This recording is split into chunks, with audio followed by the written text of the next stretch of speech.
Alright, that's enough wasted time. Let's get started. Turn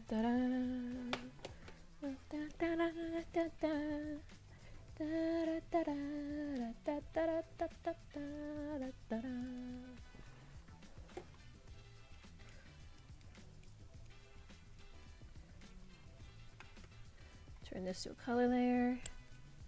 Okay, I think the saturation differences, not saturation, yeah, the contrast is pretty good here. Only thing is, with these characters specifically, when I was coloring them, instead of doing the sensible thing of like actually using flat colors, I instead opted to do the weird thing where like I just have a bunch of layers stacked on top of each other of different colors. So now I'm gonna have to go in and select all of the specific colors that are shown here and put them together into one cohesive color scheme. First, reduce the opacity of all the other layers. Next. Okay, hi Vinka. Good morning. These two. They're tigers. On the left is Nadia Carmichael, Wayne's wife. Although, I'm debating over if they should still be married or if they should be amicably divorced by the time the story starts. She's Sylvia's mother, aka kidnapper.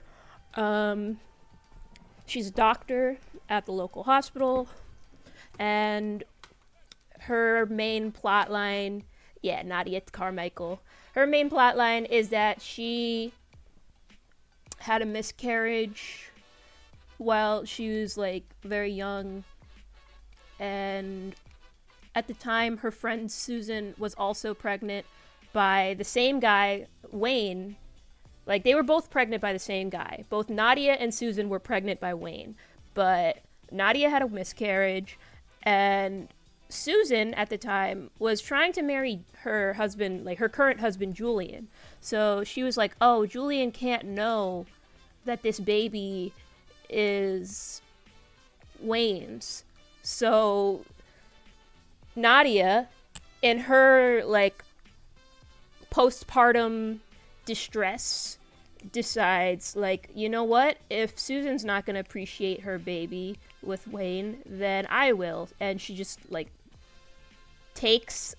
kidnaps the infant Sylvia and lets Susan believe for years that she lost the baby, which automatically immediately puts a strain on her marriage with Julian.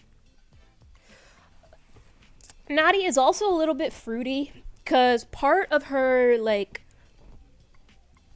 relationship with Wayne is mostly predicated on like Nadia just wants to have some sort of like nice domestic life, but really she was in love with Susan. They just had a major falling out and everything over Susan deciding to marry Julian, so she just had to cope with it how she could and take her leftovers. Her whole life is just taking Susan's leftovers, yeah.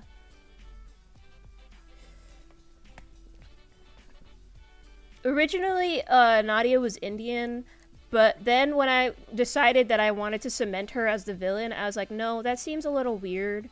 So instead, I made her Russian. Because at the time when I was originally making this story, there weren't as many, like, diverse characters. Instead, our Indian rep is found in characters like Emmeline and Hassan, who I still have to finish Hassan's design if I'm gonna have him show up in the first episode. And then Percy, also, the other tiger, he's just a funny little gay boy, rent boy. He sometimes dances at the Pansy Lounge. He does dance classes with Sylvia, so they're friends. He's a pharmacy tech by day, and by night he is a rent boy trying to pay off his like loans for medical school. And he also happens to be specifically Claudio's rent boy, which ends up becoming very controversial within the first arc of the story.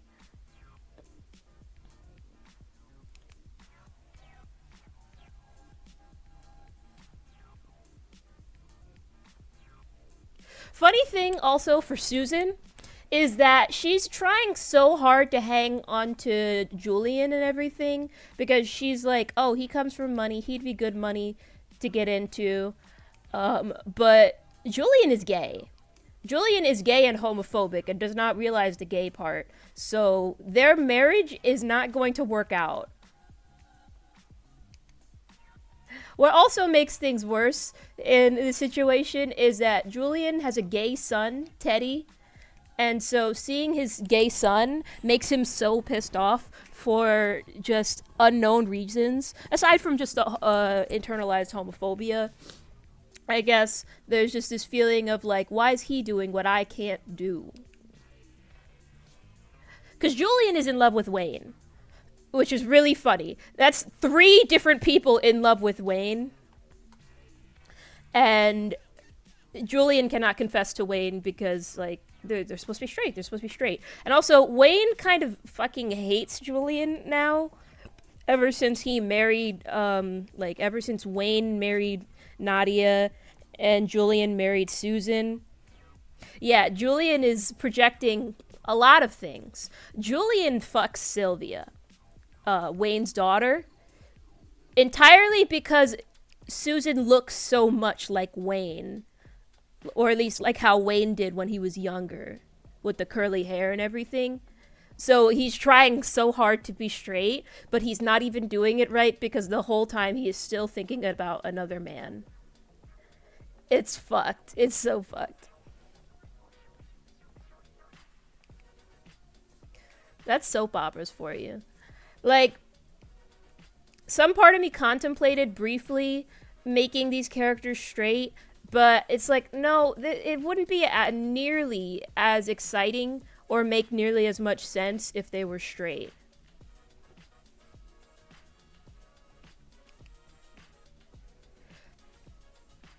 But, like, that's part of one of the earlier arcs of the story. Real question is how I actually plot it out in the comic. Because I have to introduce these elements of their backstory and of the, like, family rivalry, like, one part at a time in each episode. Yeah, he's super mad, pissed at his gay son all the time. And he can't fully understand why, because he's trying to be like a big, masculine, macho man, and is not in touch with his feelings, really.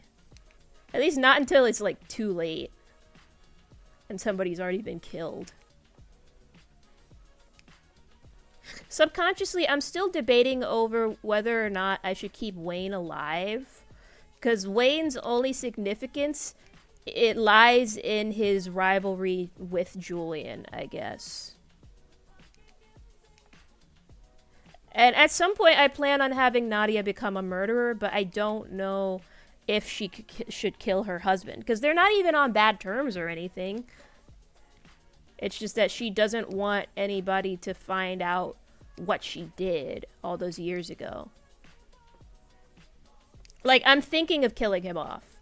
Because the original character that this guy was based on, he was based on a character from Sunset Beach, and the character he was based on also got killed off within, like, the first couple episodes, leading to a big ol' whodunit type situation. Which might be good. It might be good to have a whodunit at some point, but, it's like, who should be the victim of the whodunit? And it has to be somebody that everybody fucking hates, so that you have a lot of different suspects. I'm also contemplating having the same done with Charles Montgomery, but at the same time, Charles is, like, a big name actor and everything, so it'll probably hit different if he gets killed in comparison to just some CEO of a fashion company getting killed.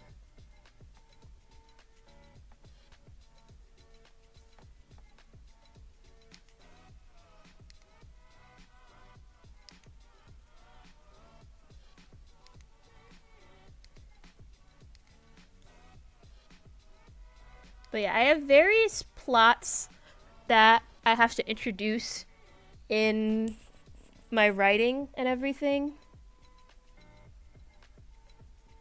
But I'm still thinking about like how do I naturally incorporate these things into a regular episode?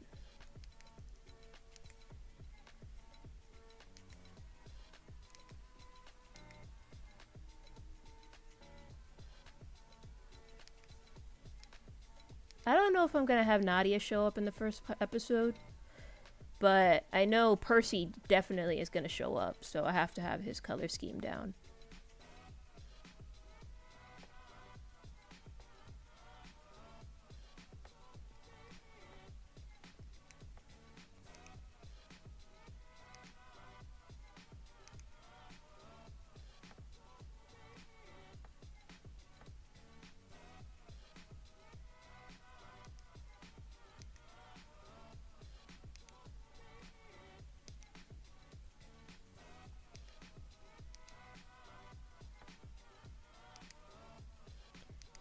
It's like hard to explain due to its nature as a soap opera because there's so many different plots that I have to weave together, and so certain things don't make sense explaining them to people without them understanding like, oh yeah, this is part of a plot line that's going to come up later on. However, I still have to introduce these things into the story in such a way that, like, even if the reader does not know the context that comes up later on, they're still hooked. They're still interested.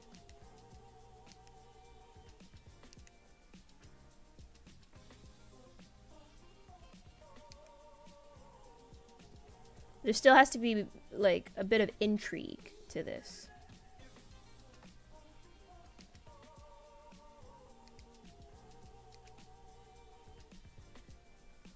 By design, it is very much meant to be a soap opera. It is entirely inspired by soap operas of old, like General Hospital and All My Children and Grey's Anatomy and Sunset Beach and Knots Landing and Desperate Housewives and basically every soap opera I've ever watched. All of that gets a little bit of inspiration in here.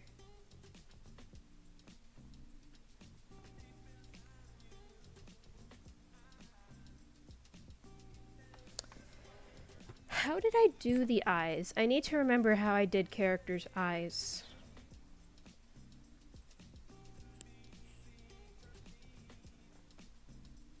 I see.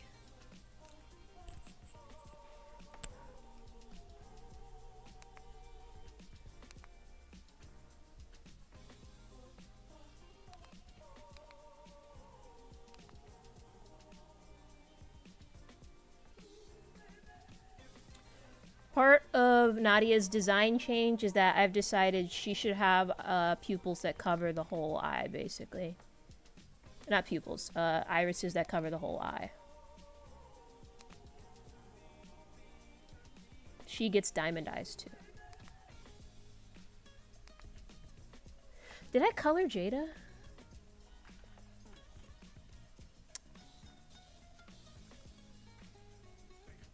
I did indeed. What did I do with her eyes? They just look normal because she's a big cat. So if you find the concept of a furry soap opera charming, then what's it called? Omaha the Cat Dancer might be good for you to read because that is also another one of the inspirations for this comic. It's one of the only furry soap operas I feel like I've ever seen, honestly. Where it was originally scripted as like a parody of Charlie's Angels, and then it became a soap opera about what's it called? An exotic dancer, i.e., stripper, and her friends all facing the trials and tribulations after the death of a wealthy man causes them to come into a lot of money, and they have to deal with like some kind of sex negative prohibition era coming upon their town and affecting their business.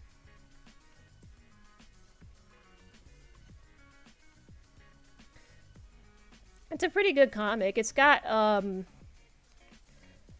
actually some decent gay and bisexual representation in there. I think the only thing it's really missing is transgender representation, which like it was written in the 70s and 80s, so I guess they didn't have as many examples of that to look like base things on. But I'm gonna change that. At any given moment as I'm writing this, I feel like, man, there should be another transgender character in this.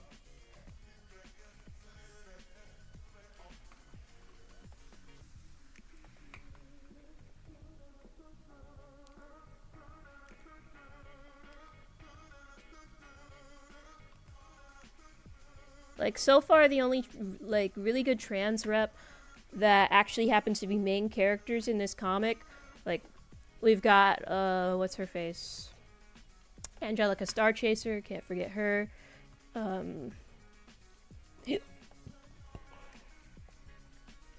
We've got, oh, yeah, I guess that's what other people use, huh? At most, I might, like, flip the image to see if it looks like what I want it to look like.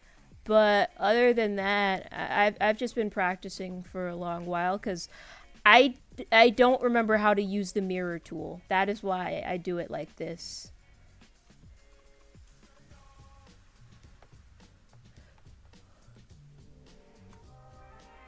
Like, I know there's some sort of ruler in this program that allows you to just automatically make a mirrored image version of something, but thing is, a lot of my characters have some sort of asymmetrical trait, whether it be like their hair or an extra marking on one side but not the other. So I don't really want to bother with the mirror thing.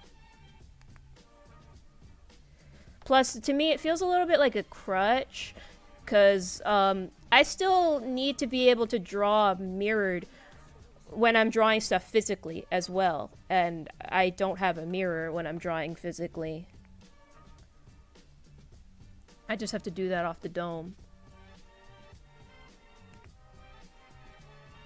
Oops.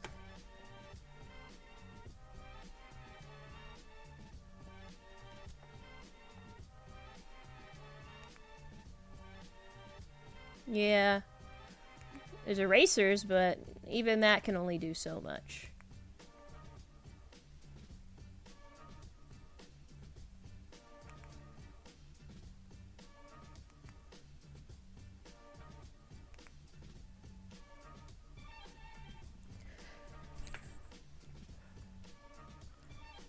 But what was I saying?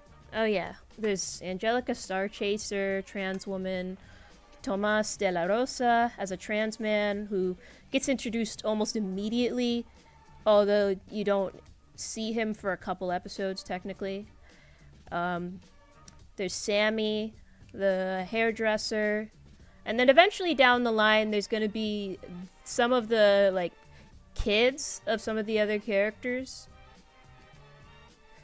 I don't really know if I can count Cameron and Camille as proper trans rep. I think they'd be just gender non-conforming rep because they're like pseudo identical twins, but they're opposite genders. So sometimes they'll like dress as each other. Oh, I fucking love this song. Yeah,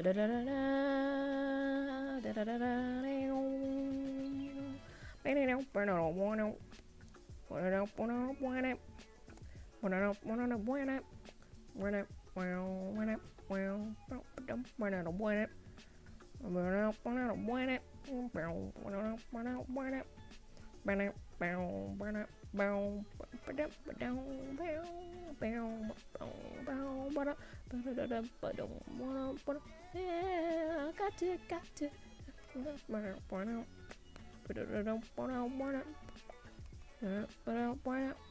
Yeah, I've got to get to you, girl. I'm telling what I'll do, baby, without you. Mm-hmm. I'll get to you, girl. No telling what I'll do, baby, without you. Mm-hmm.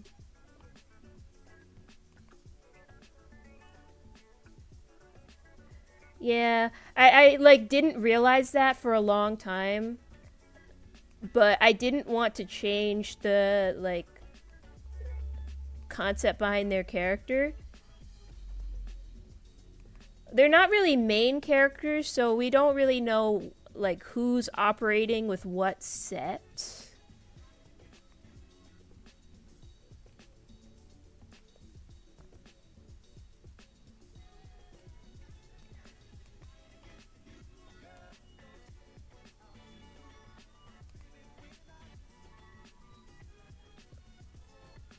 They just kind of show up to cause problems sometime later on down the line and disappear into the background when things get too scary.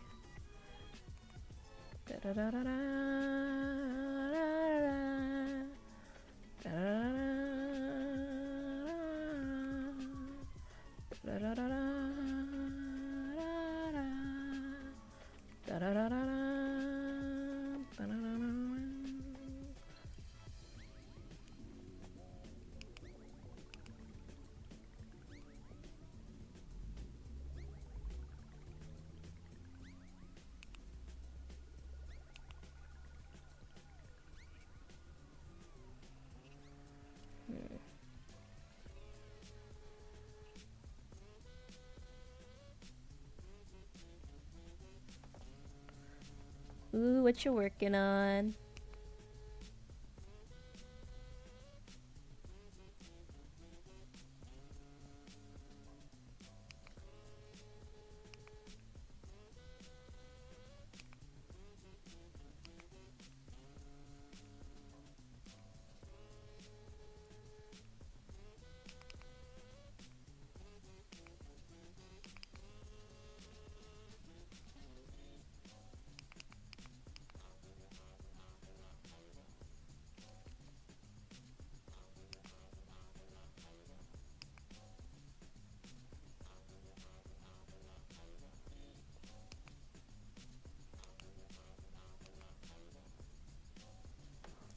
Ooh, I need to stay awake.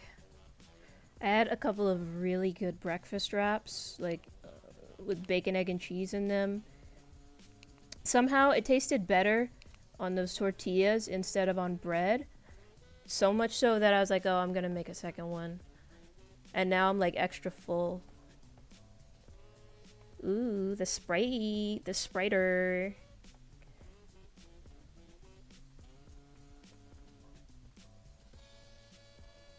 That looks good.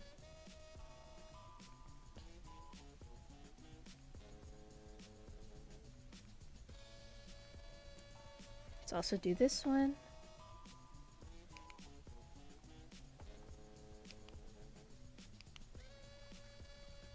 Some part of me also wants to get back into game development, but I don't know when I'd have the time.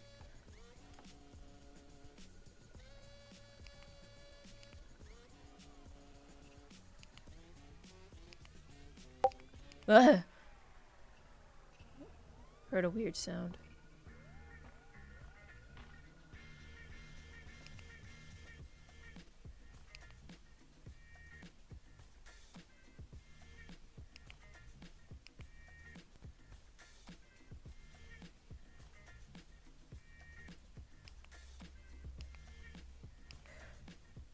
Some part of me is subconsciously mad because I named Percy, the tiger, Percy, thinking that like, okay, so a soap opera RPG.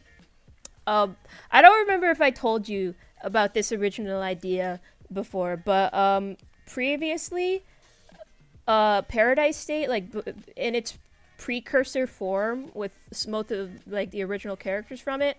Previously, the concept behind it was a game called Trouble in Paradise, where you wash up on this mysterious island with all these characters going through their little soap opera lives and everything, who have all of their little drama and stuff.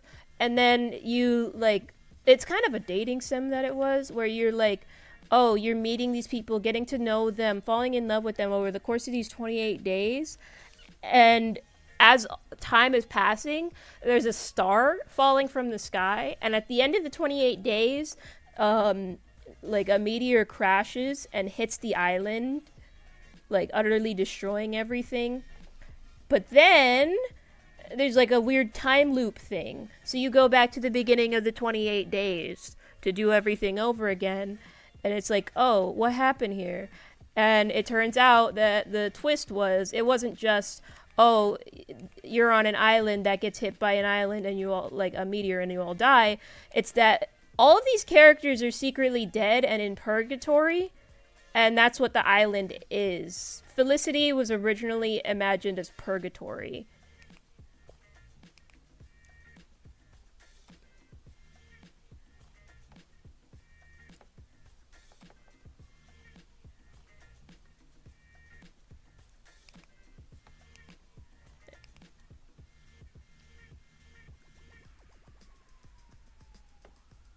It's only been like 30 minutes. Why are they putting on an ad? Oh, yeah, so it's a time loop, and then it's revealed that the island, Felicity, the original version of Felicity, is actually purgatory. And that all of these people are trapped on their little soap opera island with all of their little drama and everything. And they don't know that they've died, except for you as the main character, who realizes at some point, like once you've been guided by an angel, that like, oh, everybody here is dead and needs to be like guided to the afterlife, I guess. And like you have to make some kind of sacrifice in order to save everybody on the island. It's called Trouble in Paradise, and it was very strange. A lot of the characters, like, I think I originally came up with the idea for it to be purgatory because for some reason to me, a lot of soap operas felt like a purgatory where these characters are just constantly trapped in some kind of dramatic scenarios and they can never have a peaceful life. And honestly, some part of me is tempted to go back to that as like an AU, like an alternate universe version of Paradise State. Like if I ever did a tie-in Paradise State game or dating sim like I was thinking about, then it would probably be that concept of, oh yeah, Purgatory Island. And so a lot of the characters from Paradise State are just lifted directly from the Trouble in Paradise idea.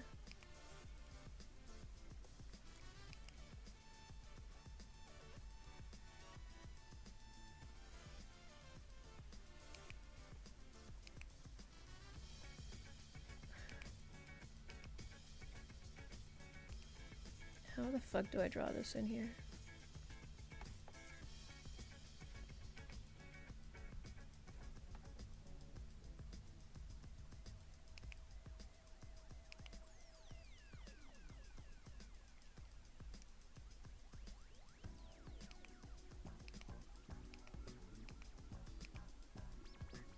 Dang, this one mix is a lot shorter than I remember.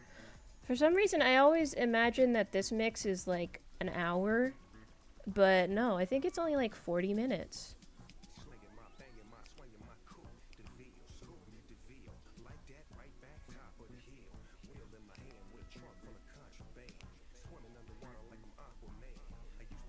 Wait, did I?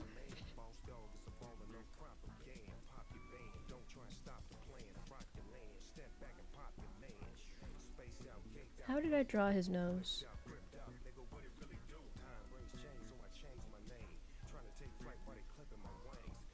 Wait, what did that look like? I wasn't looking.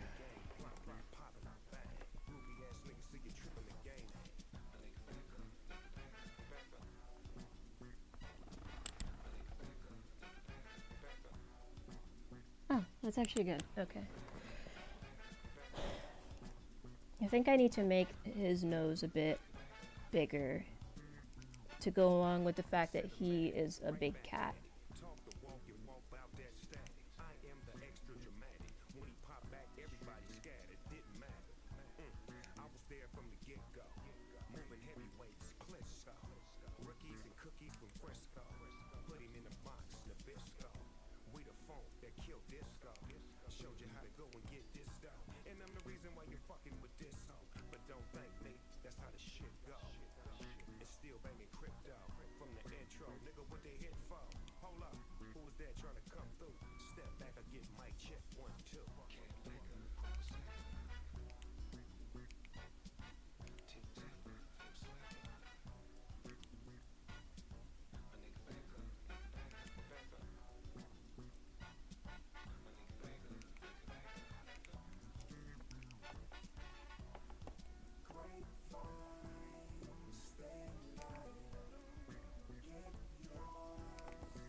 Kitty cat that serves cunt.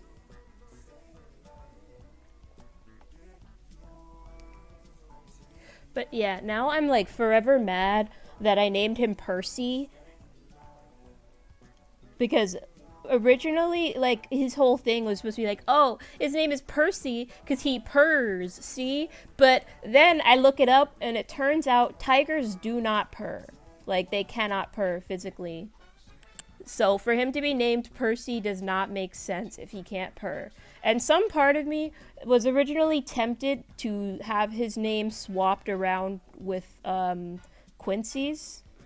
But I don't know. Like, yeah, it would make sense for like Quincy to be Percy because he's a cat, he can purr, but I'm so used to calling Percy Percy and Quincy Quincy that it feels like it would be wrong to swap now. It's too late. We're too far into the process.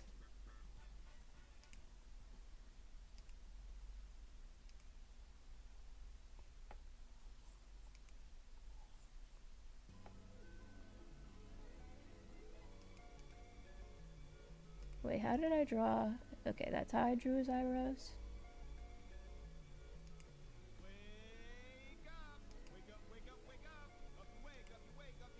You wake.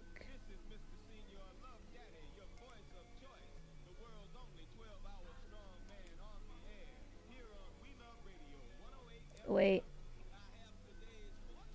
He's Asian. He should have monolids. Getting rid of that.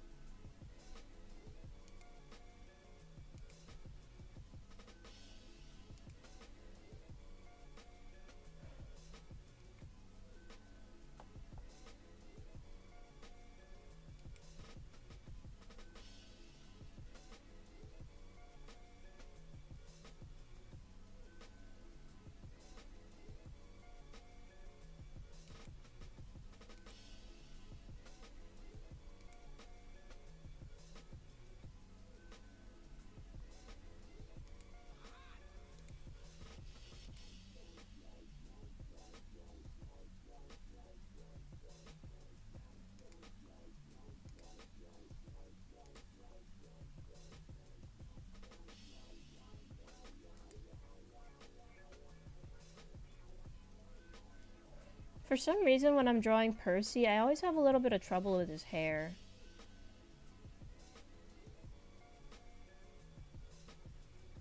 You know what? I'm gonna put the lids back in there. He looks wrong without them for some reason.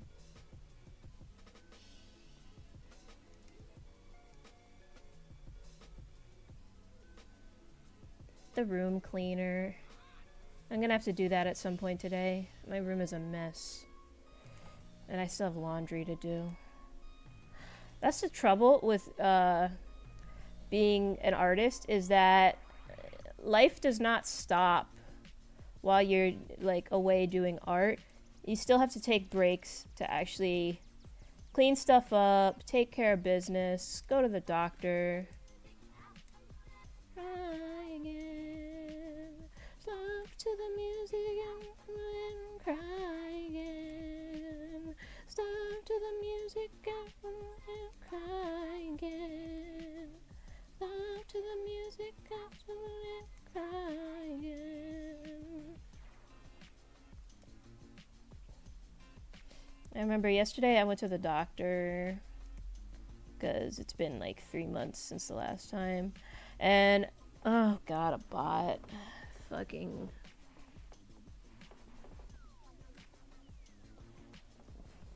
Ugh.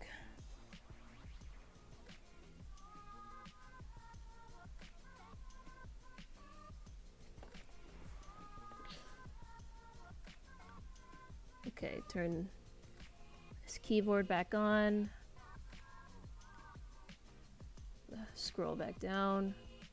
This would be so much easier if the, what's it called on my phone, was actually working the way it was supposed to.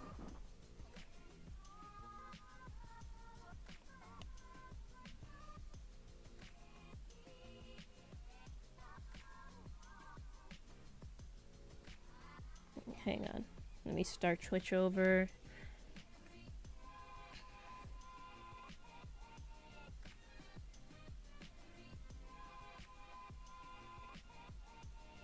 Okay. Killed. That took way longer than it should have. Okay.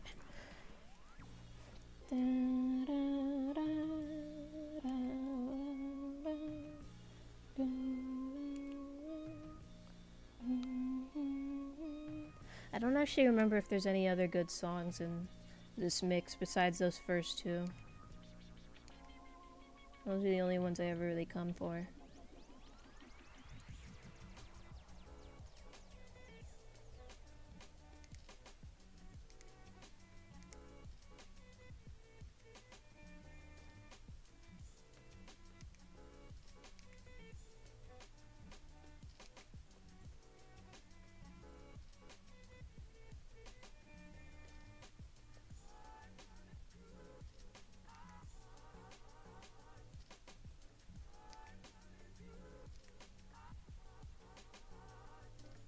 But yeah, I went to the doctor, and originally I was gonna take a bus to get there because, you know, it's cold outside and it would have taken way less time. But I got out of my house, and just as I got out, the bus was going right past. So I missed my bus, and it turned out like, oh, the next bus isn't until 10:42 or so, and my doctor's appointment was a 10:50. So it's like, yeah, that's not enough time. It will take less time for me to just straight up walk to the doctor than it would for me to wait for the bus to get there and then ride the bus all the way. So I had to walk like 30 minutes in the cold. Well, more like 40. But I got there, and I went to my doctor, and I got my referral for my allergist. I still need to call the Optum Pharmacy people back about my Dupixent. Since it is covered by my insurance, I just need to, like, give them consent. What the fuck? I hate when that randomly happens to my brush. Just all of a sudden, it's a whole other thing.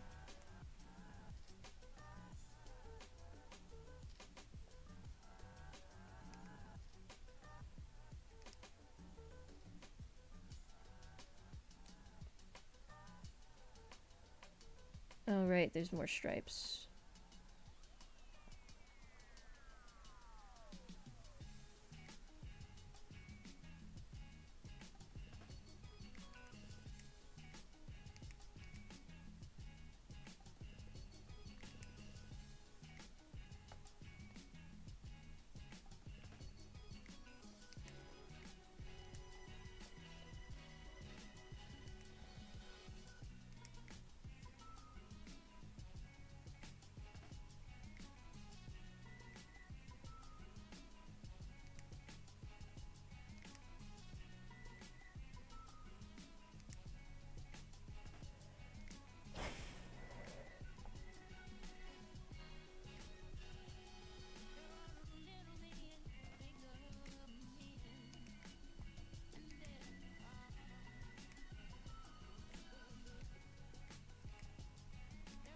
But I got to the doctor, got my blood work done, got my allergist referral, as well as a referral to my, well, not my, but to a podiatrist, so I can go get my stupid calluses checked out.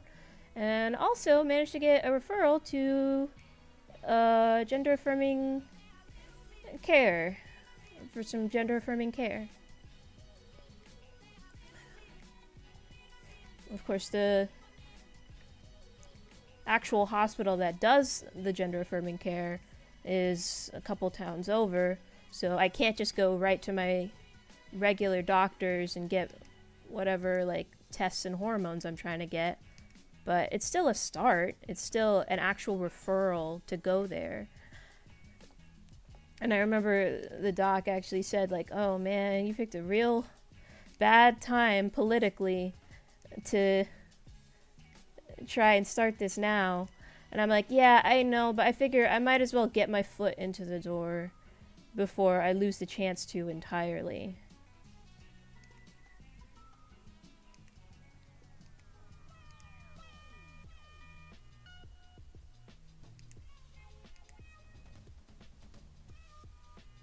Like, I want to at least try it.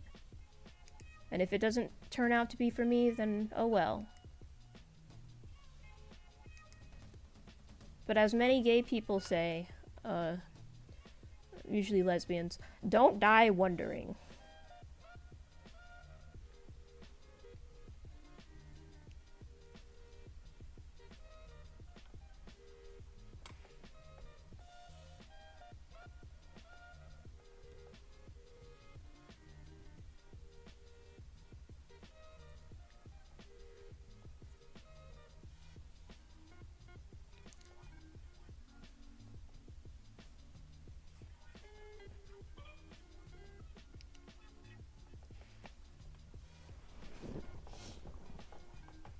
Okay, that's the lines. Let's make a couple layers in between so I can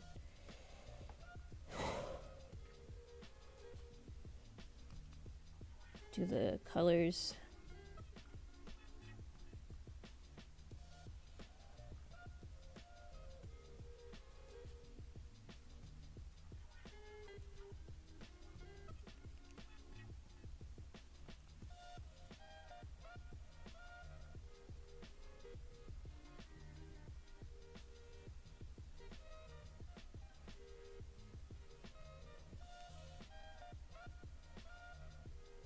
But yeah, honestly, the colors that I had put down originally are already basically almost there.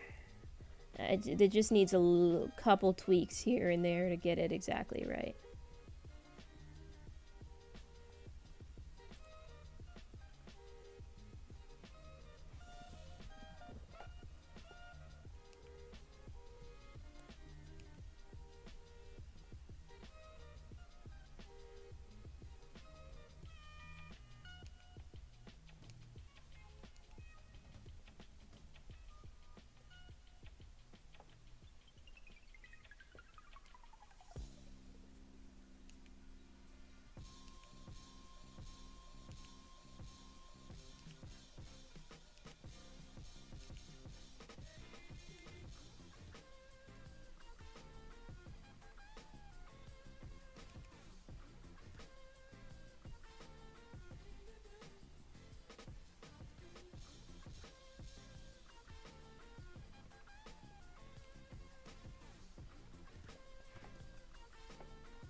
Nah, his nose looks weird like that. I need to go back and change it.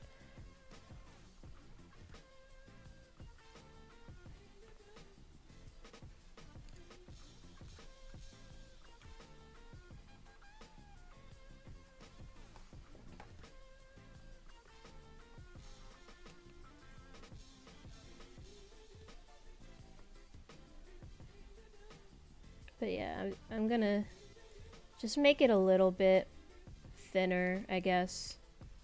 I don't want it to be too much like the regular cat's noses.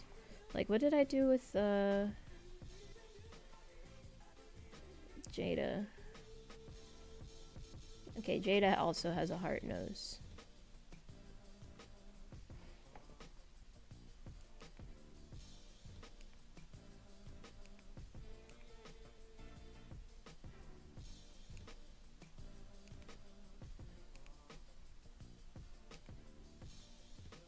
I think what makes drawing so difficult sometimes is not having clarity of purpose all the time.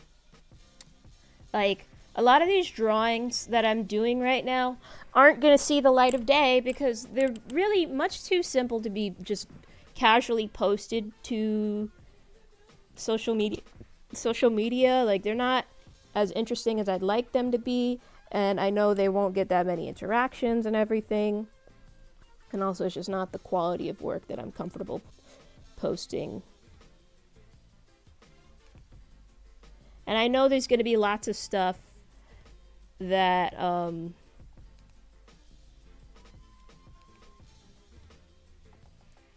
not having energy, not having the impact that I wanted to have. I don't remember what I said. I already forgot. I don't know, like, I feel like a lot of the stuff that I do, like, yeah, it's for me, but like, just doing this art for me makes it feel like, oh, but then I'm not really living up to my full potential as an artist. Because if I really want to make this a career, other people have to see it too. I have to get myself out there. I have to have a larger audience, and I have to actually cultivate that larger audience by regularly posting. But I don't have much to post other than my own original characters, because I haven't done fan art in a while. And I probably should do a little bit of fan art or something as a like exercise, as practice, but there just hasn't been anything that's really inspired me enough to do fan art of it.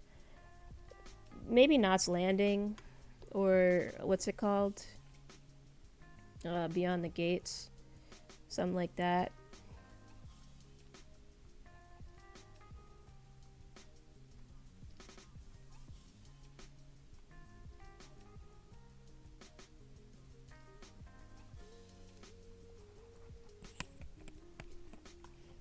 I don't think I did Nadia yet, right?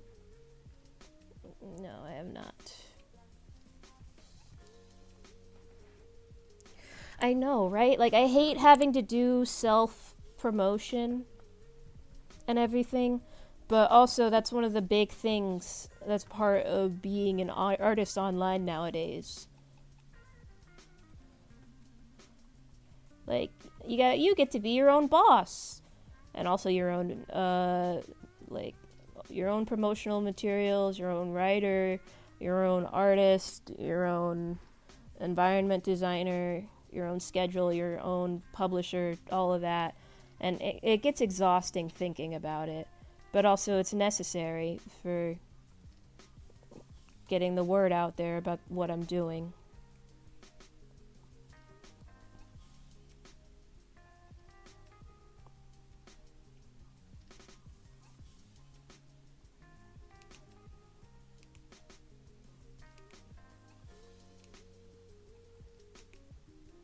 I should also be marketing your game.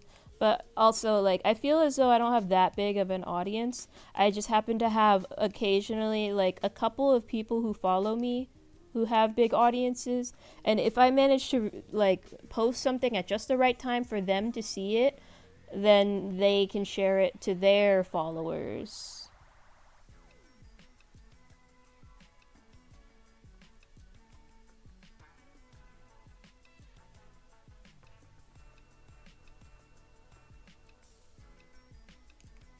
Probably because I've built up a brand of posting so much, like just reblogging stuff all the time rather than actually posting my own stuff, that people aren't going to come to my page looking specifically for, like, stuff that I'm making.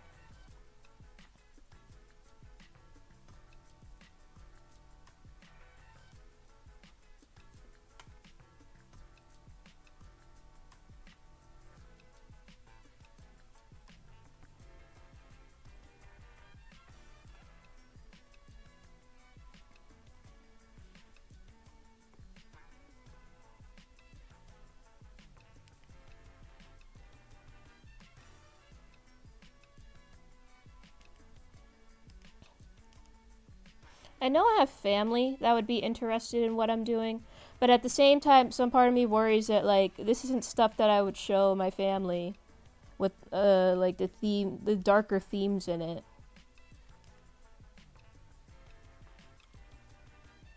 But still, they have connections, and they do want to see me succeed. So I think as long as I write a good enough story, then that will just kind of allow them to overlook the fact that it's so like this.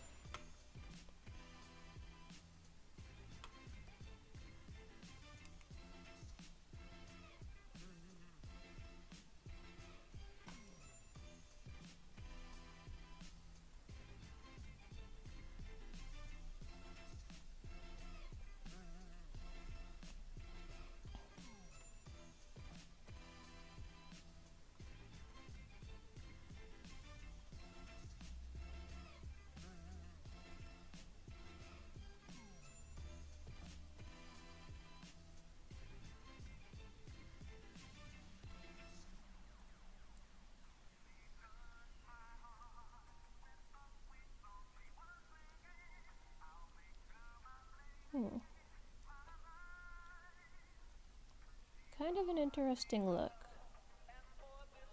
That is what the sticky note looks like in retrospect.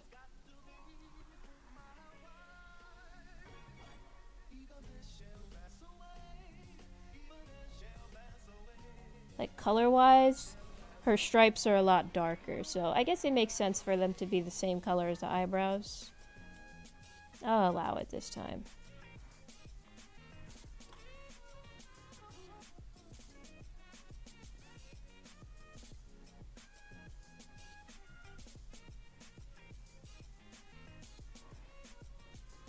Real as fuck. At least you have, like, a solid idea of your audience.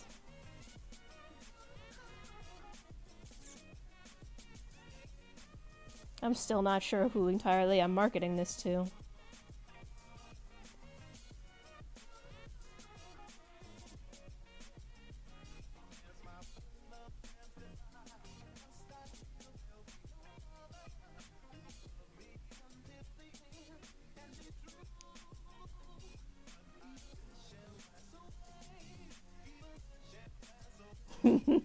You're my audience. Honestly, yeah, you are. You're the most consistent person to show up to my stream, so thanks for that. It's always nice to have company.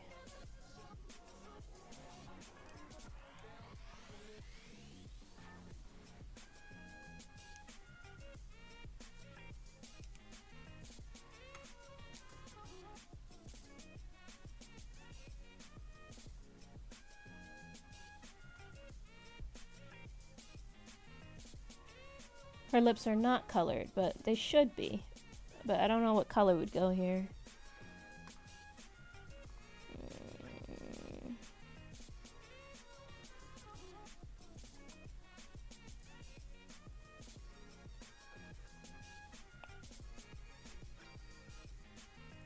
Okay, 1, 2, 3 body colors. Yeah, 1, 2, 3 body colors.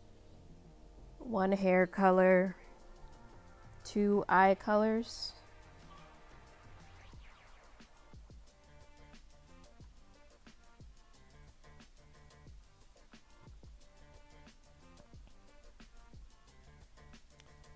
It looks a little darker on the ears.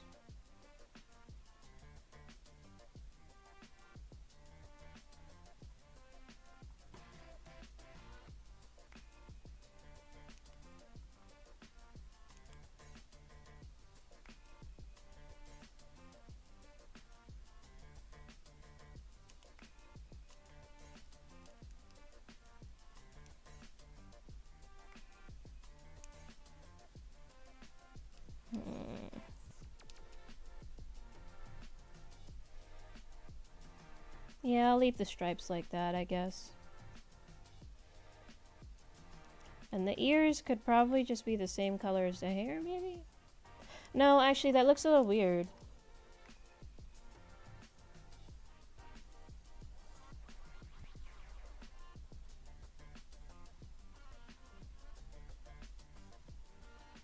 But also, the difference is barely noticeable, as is, so I'd have to make it a little lighter, I guess.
And then let's make one lighter shade of blue for the rest of her eyes.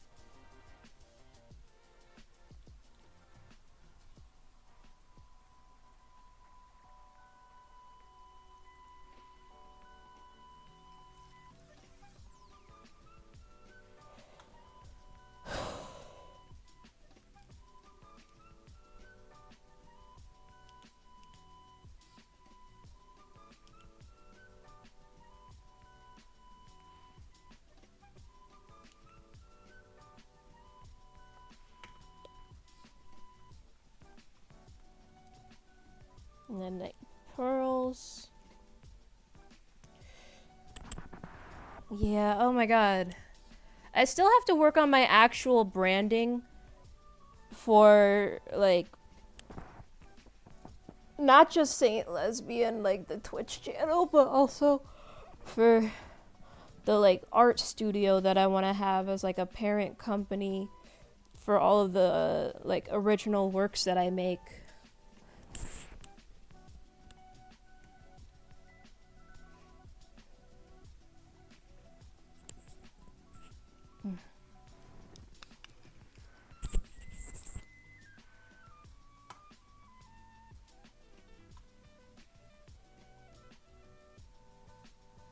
Yeah.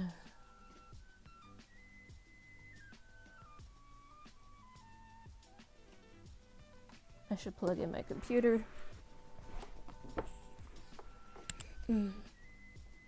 But, ow.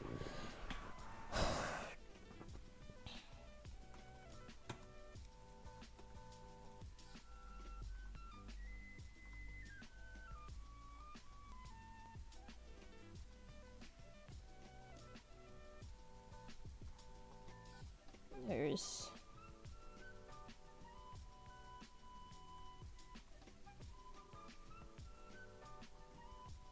Like, I want to have my branding and everything focused around the sheepy head.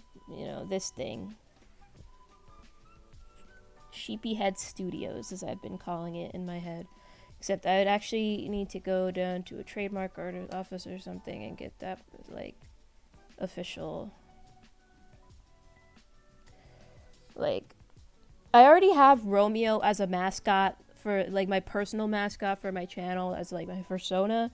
But as, like, an official mascot, I've been wanting to use the Sheepy Heads for that. For Sheepy Head Studios. So I can have an actual official branding over everything. I forgot where I was. Here we are.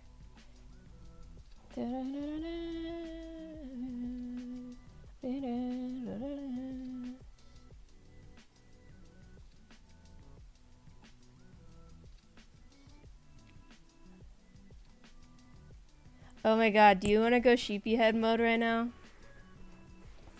Ugh.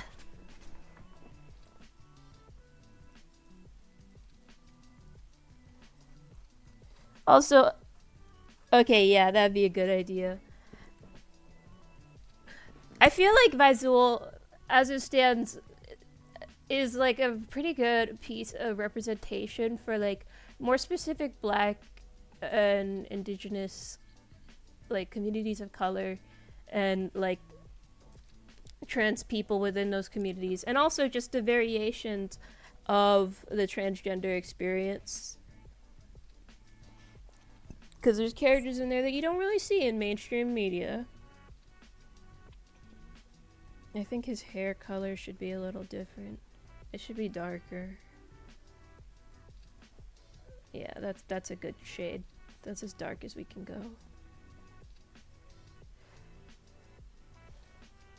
The color differences between my two monitors are driving me crazy. Because on like my regular computer, there's a slightly orangey, like there's an orange but slightly reddish hue to what's his face's colors, Percy's colors, but then on my other screen it is like just straight up orange with an almost yellow hue to it.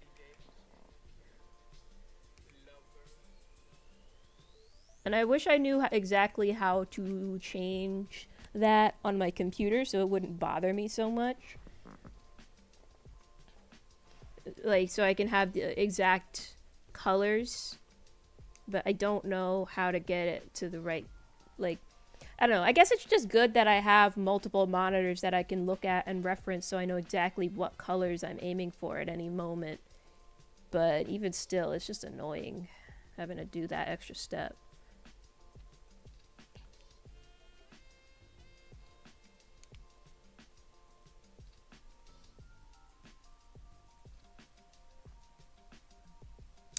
His stripes should probably be a bit darker. He's a tiger after all.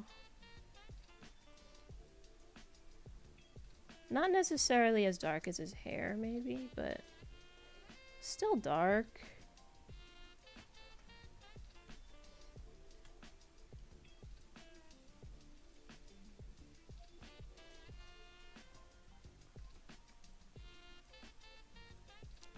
Yeah, that's a bit of a better color.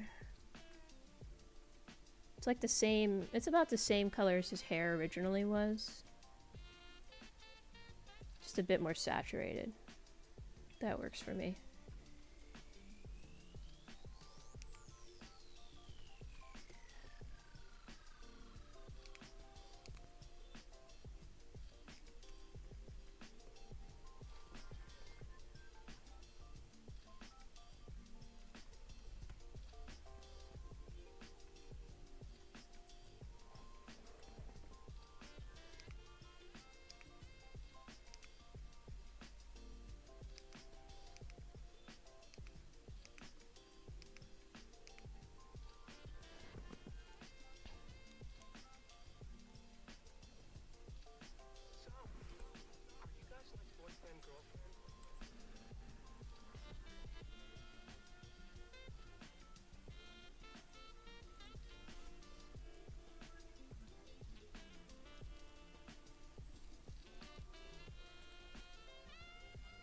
Let's get this in the ears.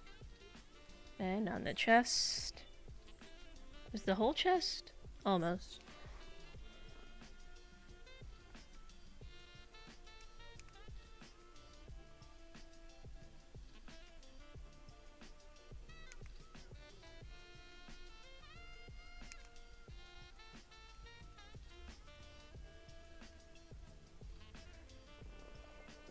That would be nice.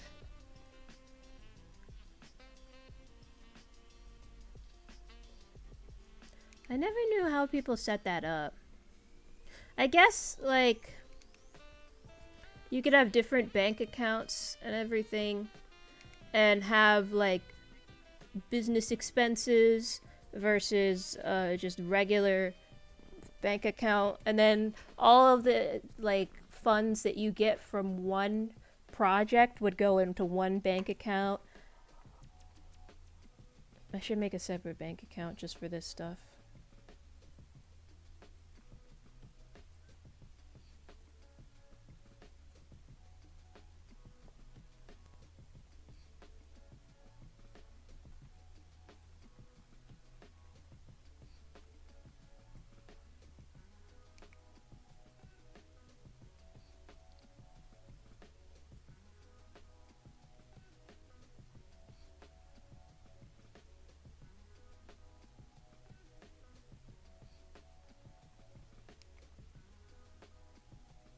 No, it's a little too light now.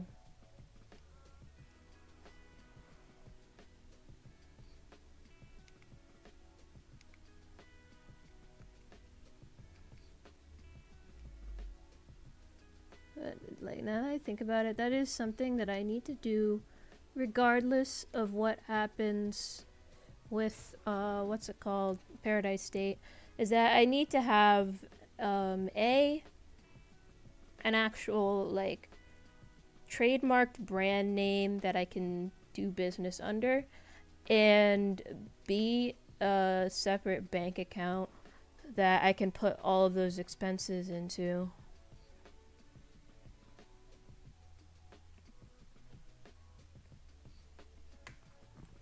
I'm an adult. I can do these things. It's allowed, I think. I'll just probably end up asking my mom for a little bit of help if I don't understand something.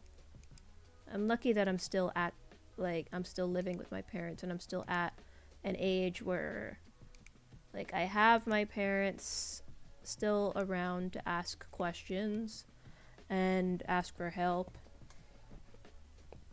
in matters like these. Like, just last night, I was telling my mom about the plot of the first episode, and she actually was, like, listening intently, non-judgmentally. Because I think part of why I don't talk to my mom or my family members about my stories a lot of the time is this worry about, like, judgment, specifically for the gay parts of the story. But she didn't seem to mind this time.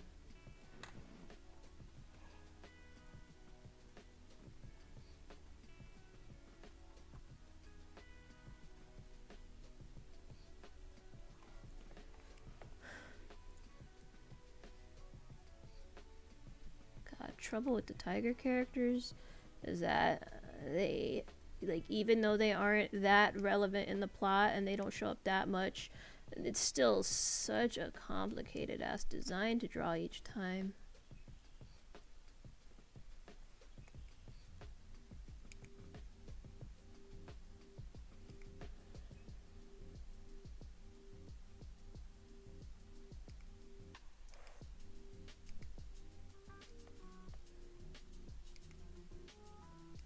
Why do they show ads so often? I feel like I don't even get that much revenue from the ads that they just randomly show. I guess it's like one every 30 minutes or something.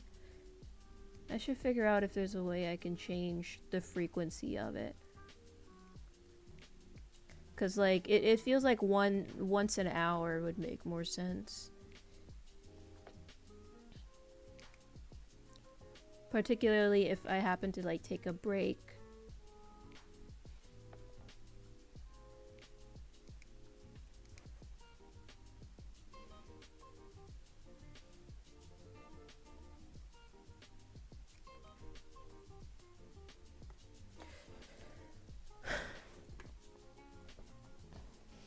Also, the ad revenue just doesn't pay out very much in general, so it doesn't really feel worth it overall. And it's ads for stuff that, like, what if I don't approve of that kind of advertisement being served before my content? Like, I don't want people watching my streams and then suddenly I'm, like, in the middle of me talking about something, they get an ad for the US military. Like, what the fuck? I wouldn't want that. That's another thing that I'm gonna need to worry about with this comic is advertising. Like, comics generally are not a lucrative field, and the only way that I'll be able to recoup my losses at any given moment is if I include advertisement within my comics. Like, I don't know, a page ad or something in the middle or at the end, somewhere unobtrusive, featuring, like, I don't know, an advertiser that I actually, like, respect. Somebody who else is, like, working on their own individual project or something. I'd love to make this comic and then have full page ads in it for other comics, like webcomics and such, or other people's projects, or like people's indie games.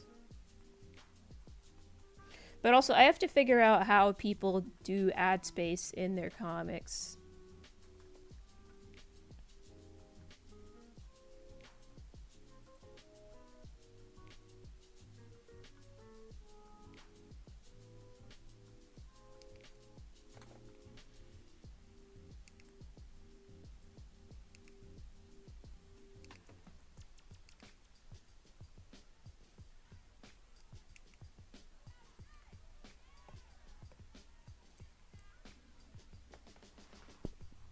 No, that looks fucking weird.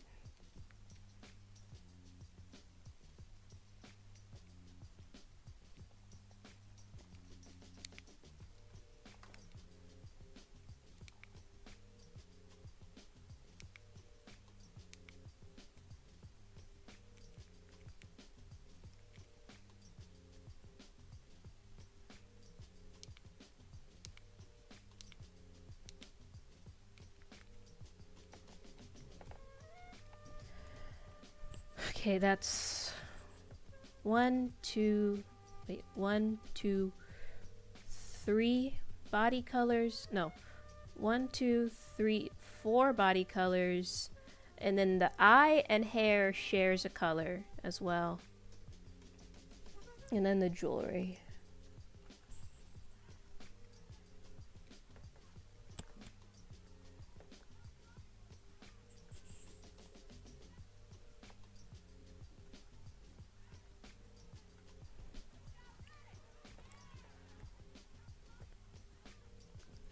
Also, let me canvas. Just move it slightly to center these better.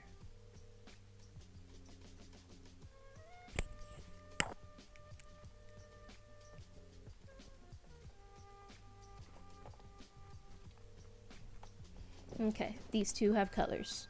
It is now 1:16. 11:16. That'd be so scary if it was 1:16, like, oh shit, I gotta get to work. No. What next? I got the colors on those two down. Although, I probably shouldn't have closed that yet. I thought I heard something. Let's see what else I can do.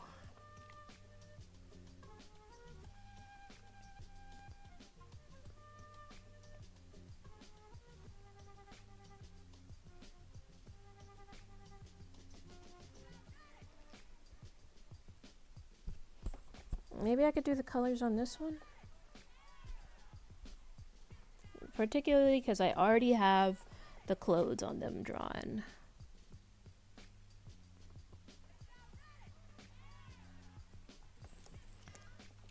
I ought to get the colors down for these two since they're going to be in the first episode, I think. Although,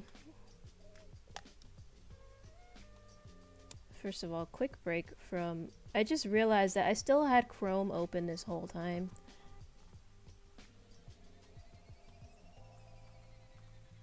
Anyways, quick break from that, and let me do some plotting.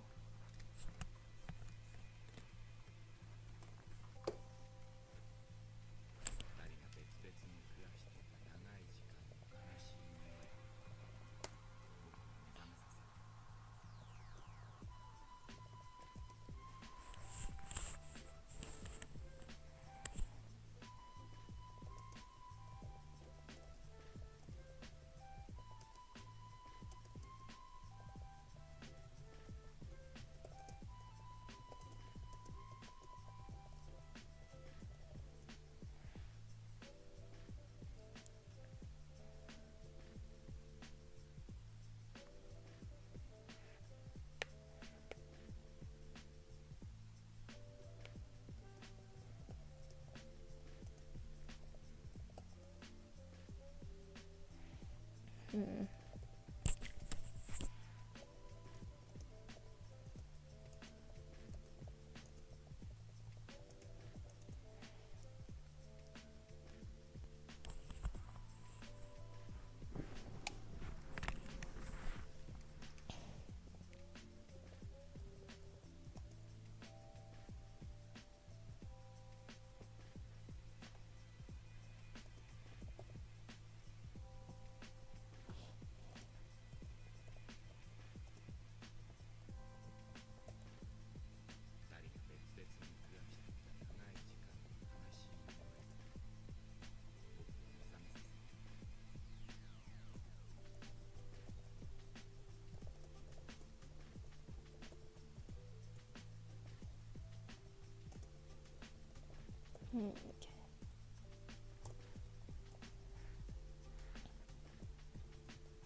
Oops.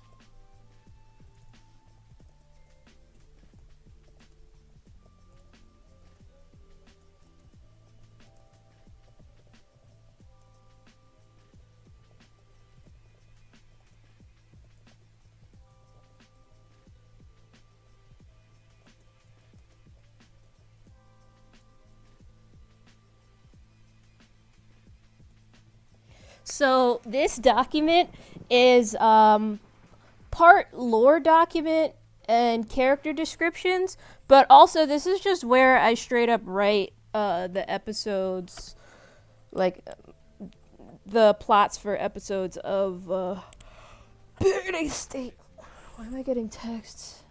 Why do I keep getting fucking texts?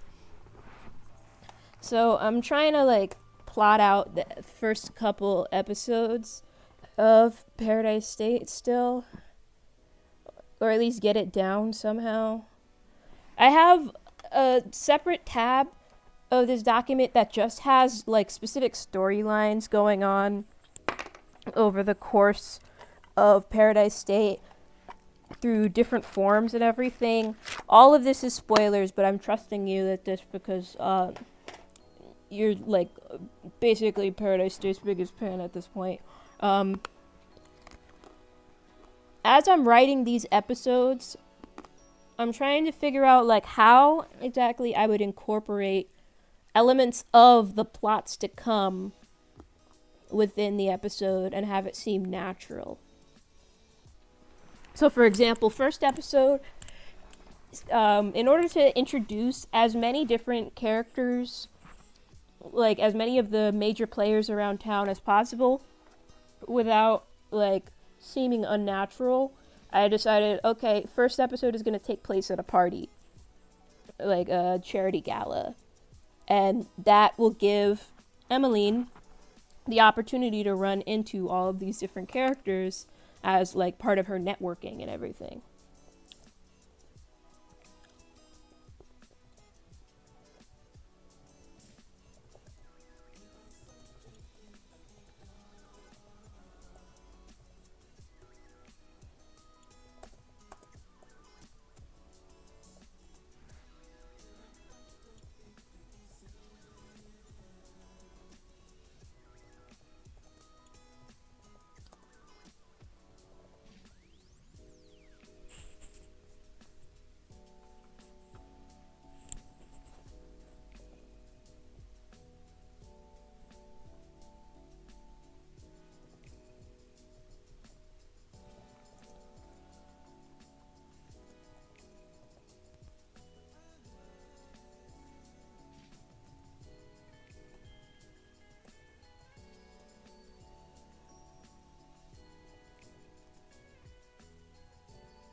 Explained.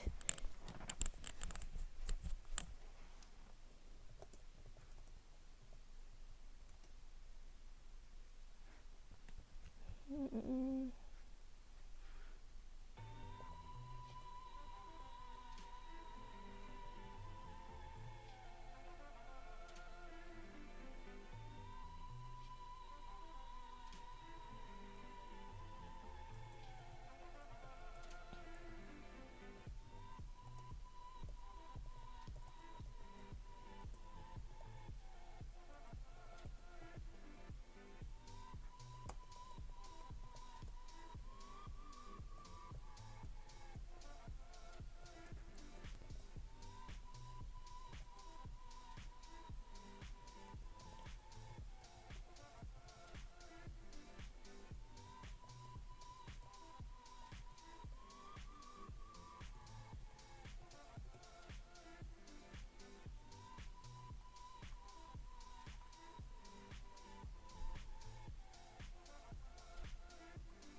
mint.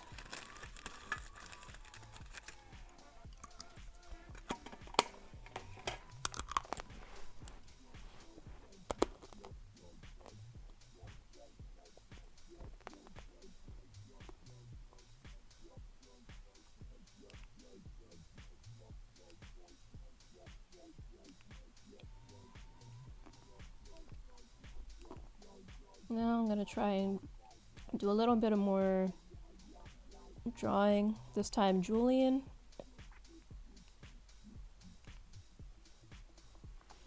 Wait.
I can't wait for this week to be over.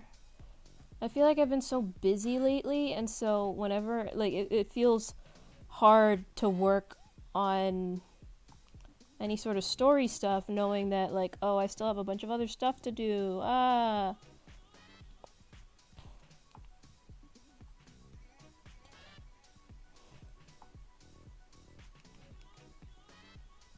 think we have President's Day off from work, so I should be able to get a little bit more rest in and a little bit more work done due to the long weekend.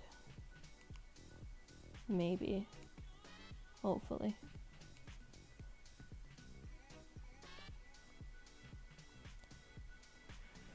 Yeah, that doc is basically just all of the Paradise State lore and storylines and episodes that I've written out so far.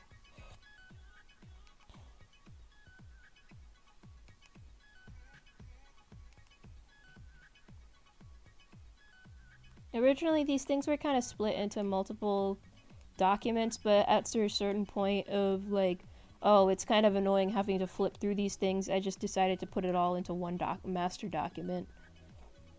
Ever since Google Docs added tabs.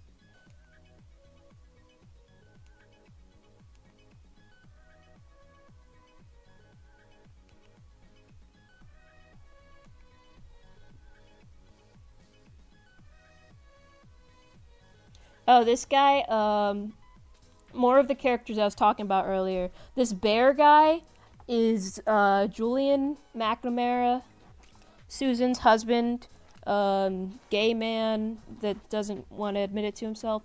And then this cat, this blonde cat over here, is Wayne Carmichael. Just fucking hates Julian. He's Sylvia's dad, and he is using Sylvia to enact revenge on Julian by just ruining his marriage to his wife. Yeah, these guys are fucked.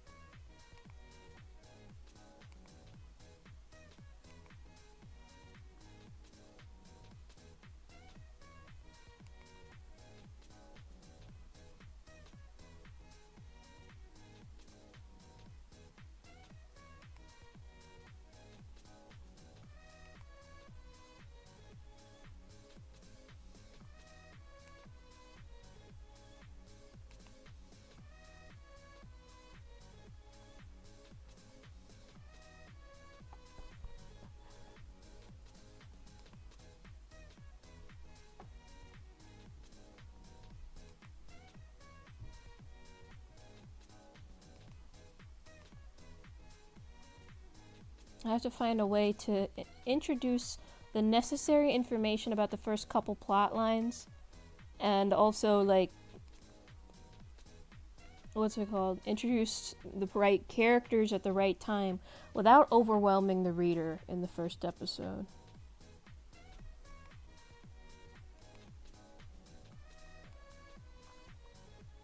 And I still don't know how to do that. I'm still thinking about it.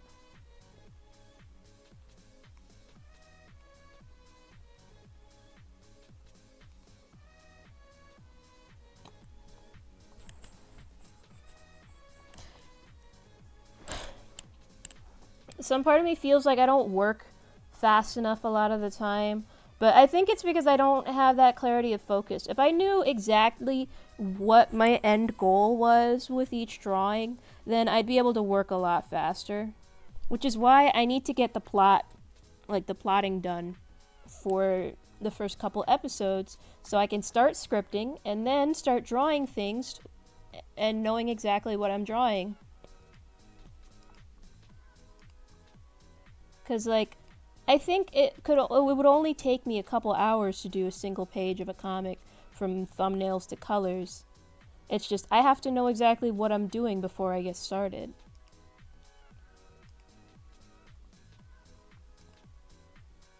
And so first I must go through the long and arduous process of actually thinking and plotting my comic.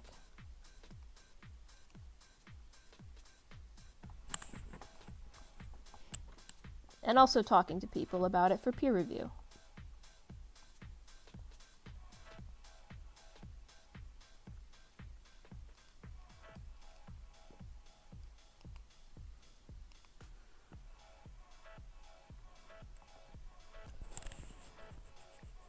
Like, I think at some point I might end up making a Discord or something specifically for,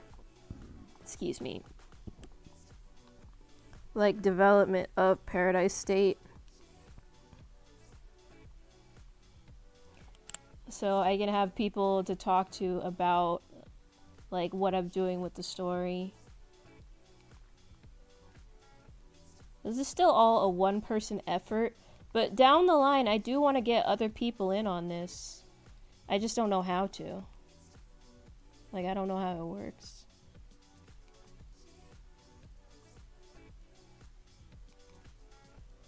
I need to do some reading and some research about these kinds of partnerships.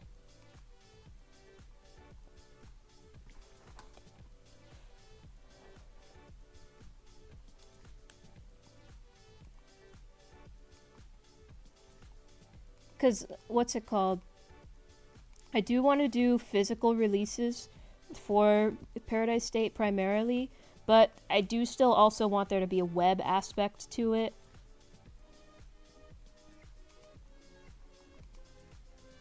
Like, each month I would release 11 pages at a time, twice a month, because the total issue is 22 pages. Oops.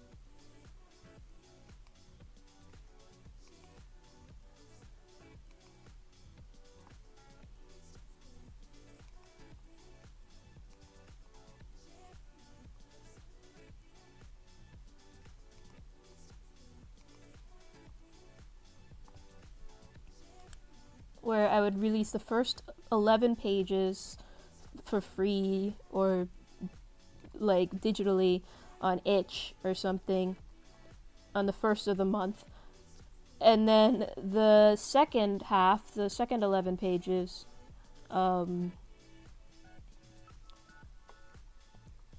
like, halfway through the month, like the 14th or 15th. So, like, inevitably it's all going to be free, but in the meantime, if you want to, like, get access to it earlier, then either you pay up for, like, Patreon access or something, or you just outright buy the physical comic. But also, if I'm going to be making and shipping comics like that, I need to come up with a shipping solution that will allow me to not only, like, ship these things out at a reasonable rate so that people can still get the comic within the month, but also make it like so that I can still sell them for a reasonable price. Like when it comes down to indie comics, like normal comics would usually be like, what's it called? $5, $4 or $5 per issue. And originally I was hoping to go for like $5, but if production costs too much for each issue of the comic, then I might have to raise the price.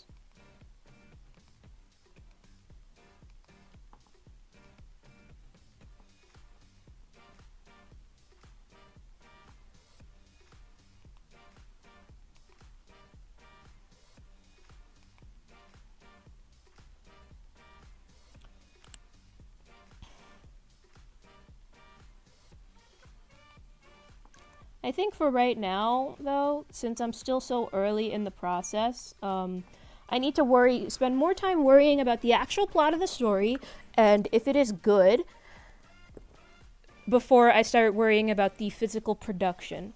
Because if all is said, like, when all's said and done, if something doesn't work out, then at the very least, I can still rely on digital releases to save me, even though it's not optimal, because I do still want the satisfaction of actually creating a physical book and selling it to people.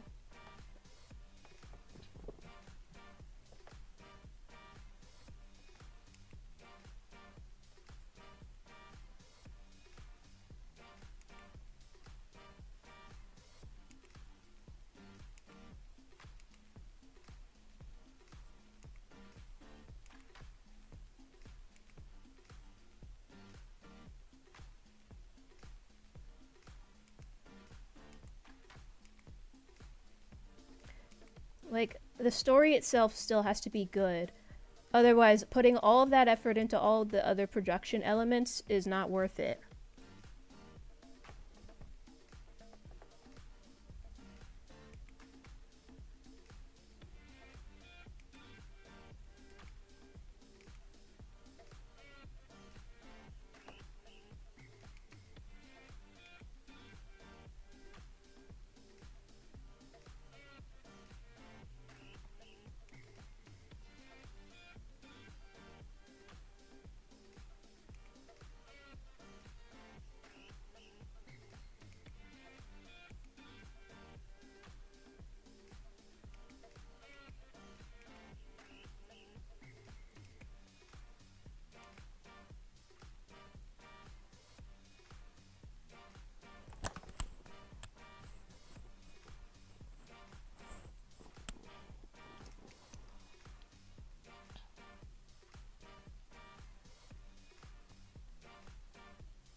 Ow.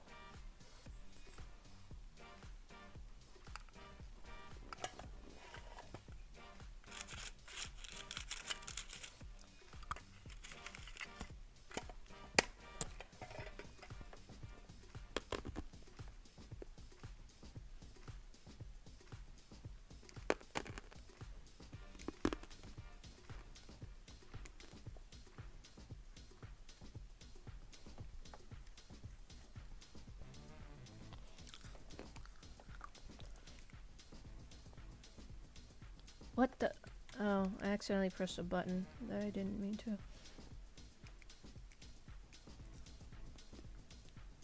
Some part of me feels like I should have a prototype issue of Paradise State, though. Like, before the real thing. Just so I can gauge interest.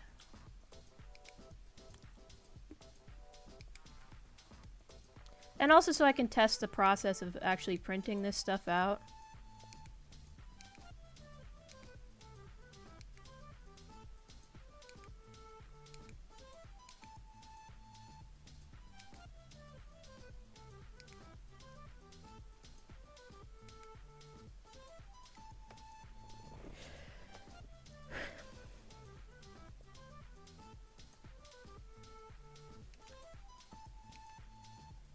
I don't want to print too many copies though, because I feel like, oh, and what if I print a bunch of copies and then nobody wants the comic? What if nobody's buying?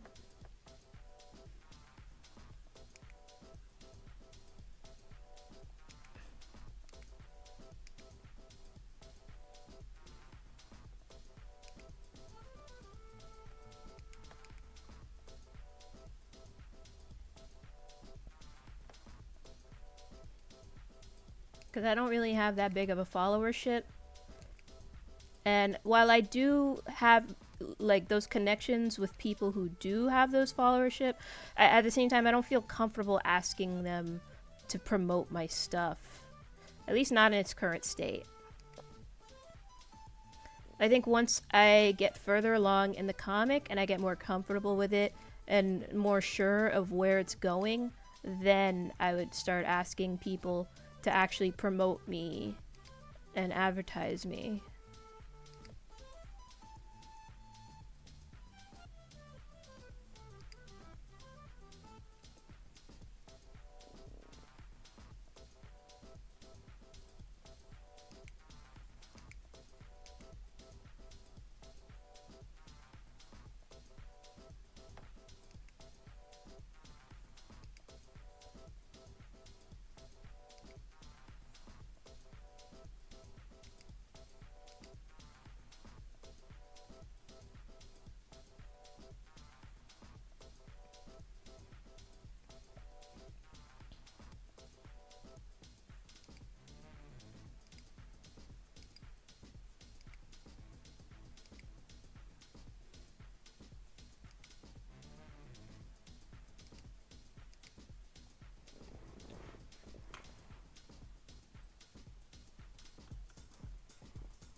His head is too big here.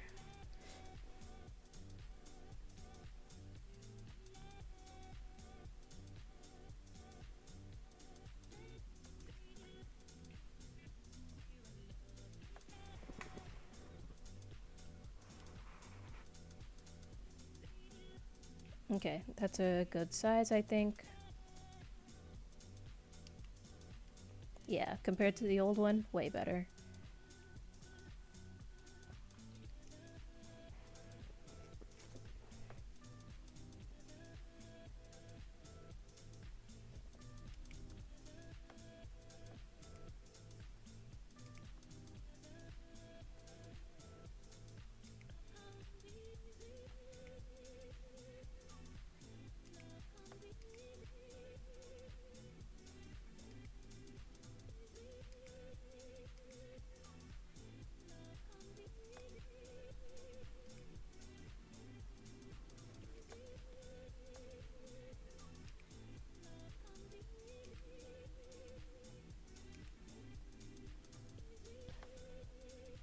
Oh man, I can't even relax after I finish this stream.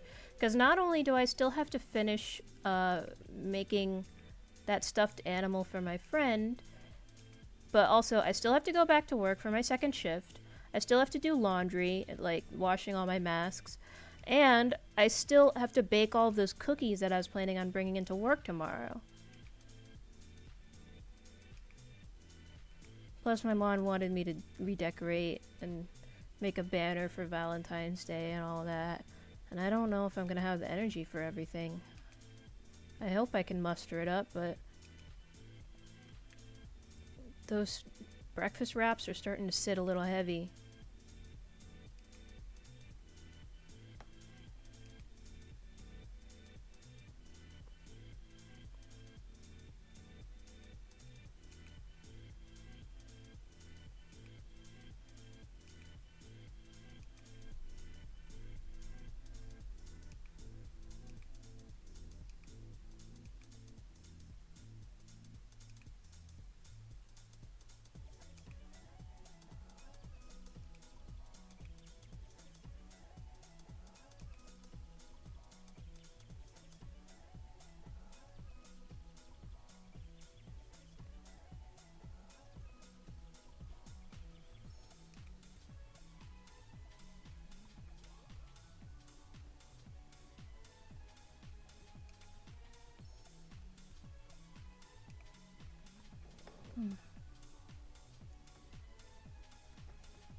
There's still another 30 minutes of this.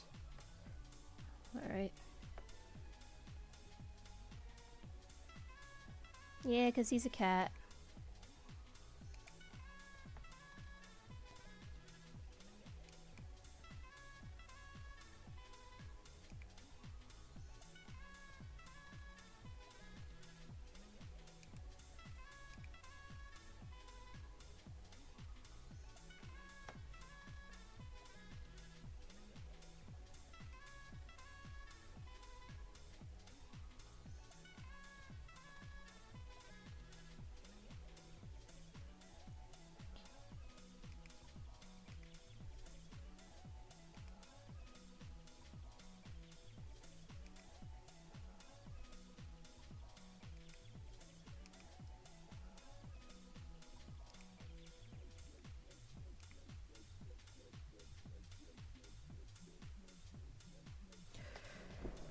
I think one thing that would also help promote my stories a little bit better is like studying how other people post about their OCs and about their stories in ways that get people interested, and then post like that.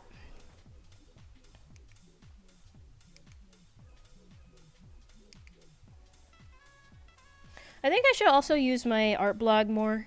I haven't touched it in a long while, and having a separate art blog where I specifically post my art would probably make it easier for people to actually enjoy my art instead of having to wade through tons and tons of random ass posts.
I must be insane for even wanting to do this, wanting to make a whole comic series on my own. But like the urge won't go away, and I don't really know what else I want to do with my life, so I can't just give up on this yet. but I would like to get working on it a bit faster. Just so I could be sure that this is actually a valid strategy and that I don't need to bail out early with some other life goal.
It's almost 12, so I'm like tempted to end stream, but I don't want to end until I have finished coloring these two.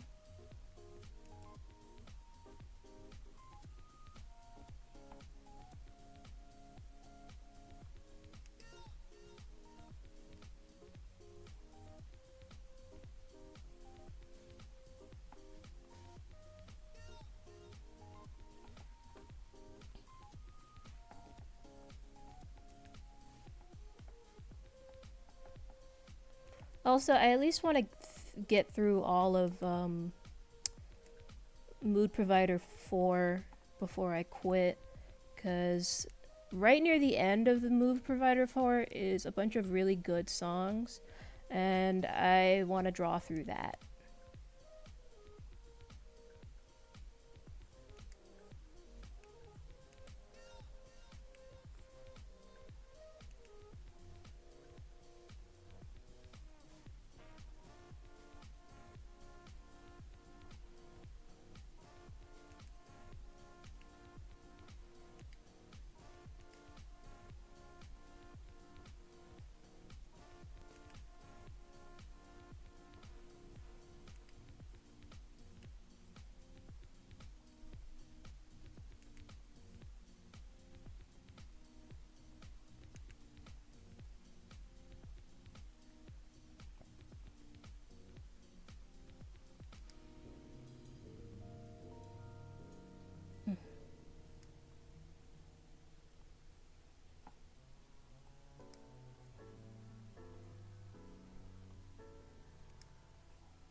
Okay, now that we've reached a song that I don't really like all that much, I'm gonna take a quick break because I kind of need to pee. Ugh.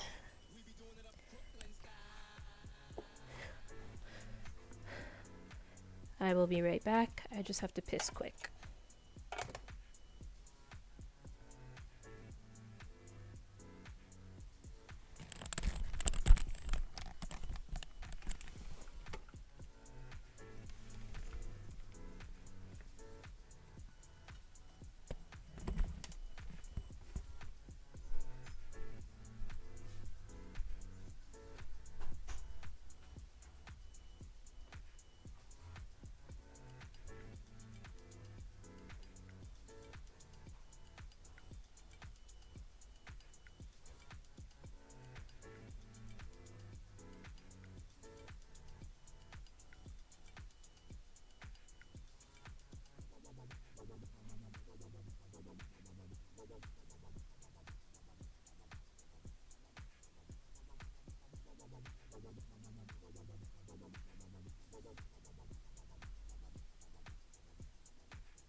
Alright, let's continue. Okay.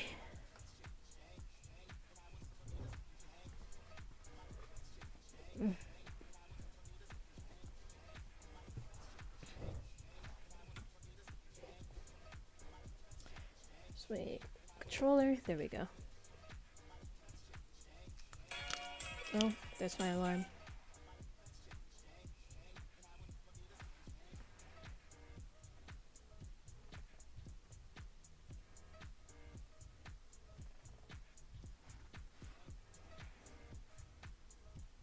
Some part of me is tempted to just lay down and take a nap as soon as I'm done with the stream, but I can't do that because I still have laundry to do and sewing to do and all sorts of things to do. And there's only so many hours in a day.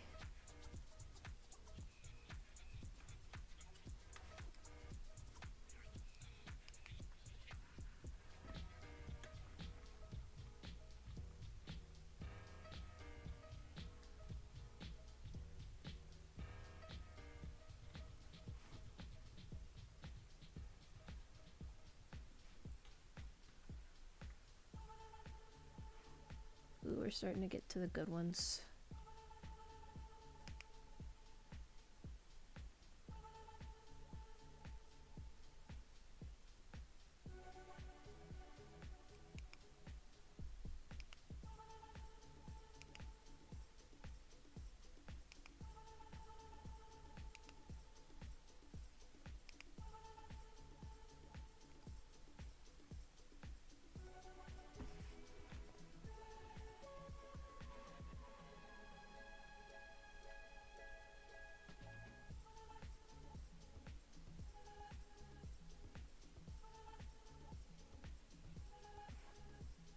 Forgot a couple lines.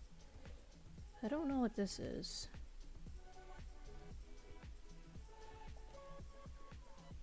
Might just be this finger.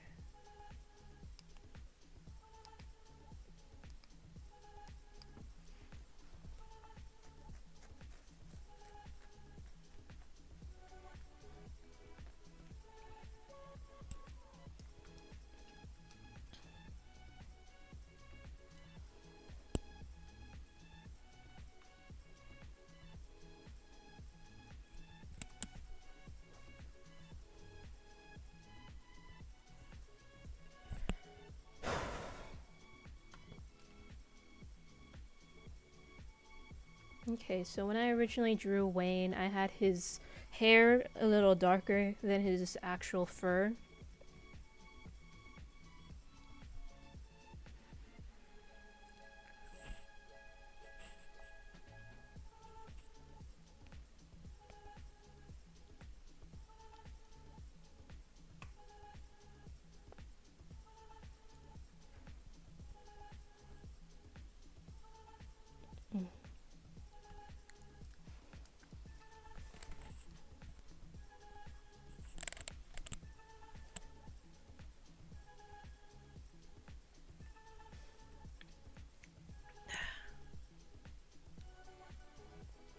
Julian is a bit more reddish in hue.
Oh, that's actually a pretty good shade of brown, I'd say. Maybe make it a little warmer.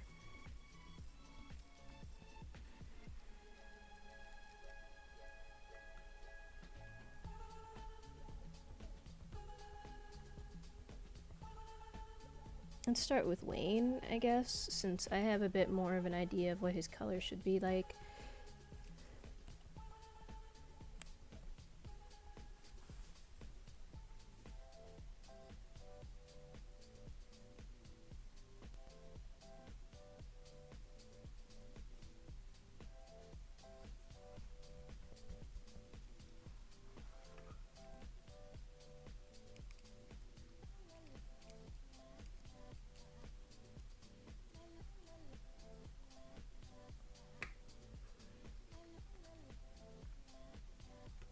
Wait, I need a contrast layer.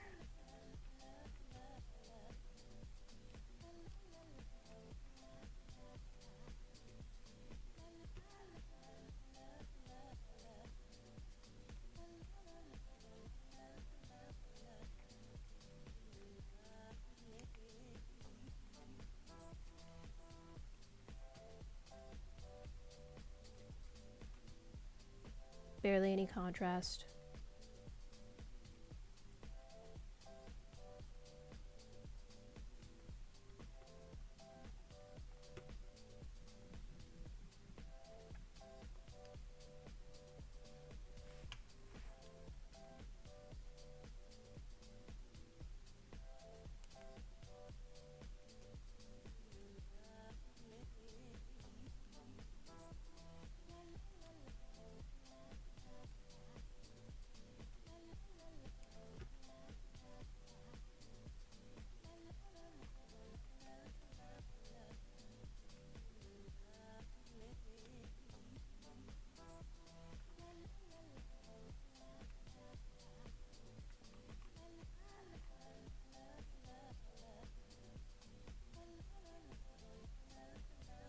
If you like up the saturation and luminosity on him, his colors basically look exactly like Sylvia's. Which is the point. That's the whole point. What did I do with his ears? Right, they're still just yellow.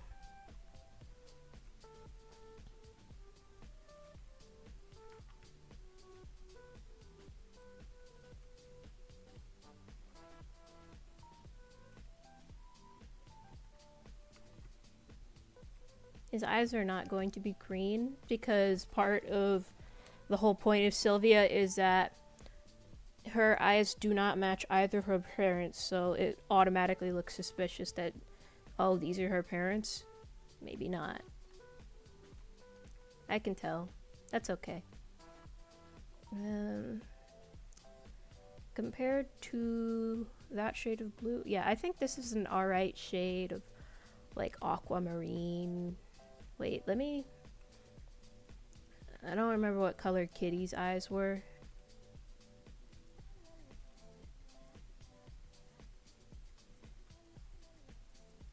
Oh, basically the same.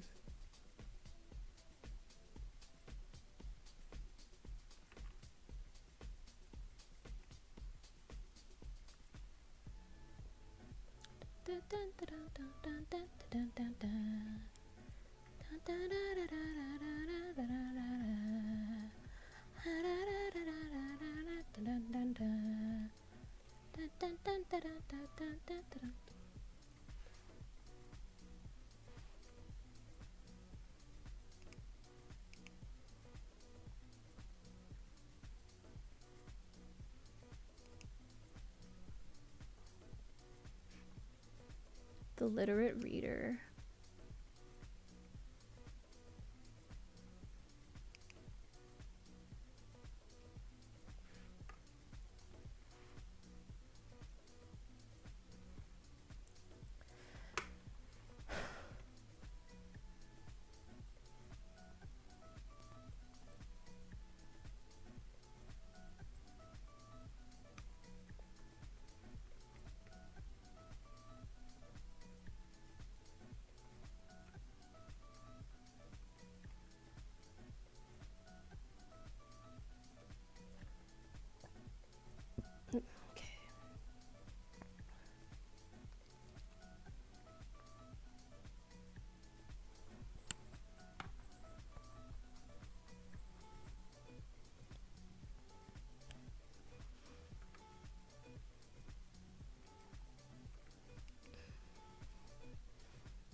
I don't really know how to properly portray him having a grayed muzzle.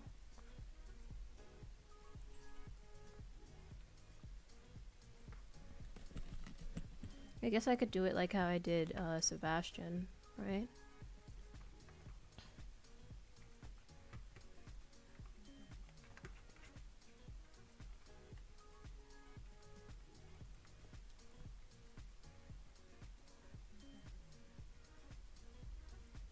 In Sebastian's case, though, it's such a light shade of gray that it really implies like a lot more age than it would in comparison to Wayne.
Wait, how did I draw Julian that other time?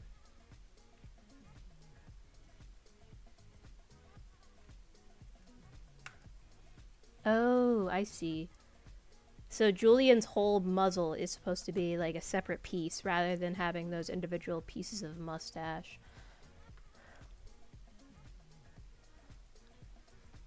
No wonder he looks so weird here.